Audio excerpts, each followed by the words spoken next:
या ठिकाणी प्रश्न बघा, खालील आकृतीत एकूण त्रिकोण किती आहेत? आता अशा पद्धतीची आकृती दिल्यानंतर काय करायचंय, तर ह्या रेषेच्या वरचे त्रिकोण मोजून घ्यायचे. प्रथम या ठिकाणी काय करायचं, 1 अंक टाकायचा. या ठिकाणी काय करायचं, तर 2 अंक टाकायचा.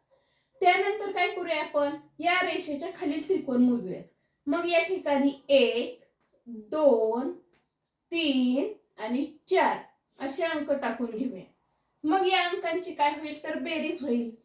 1 अधिक 2 बरोबर 3 आणि पुन्हा या अंकांची बेरीज करायची. 1 अधिक 2 अधिक 3 अधिक 4 या अंकांची बेरीज किती होईल, तर 10 होईल.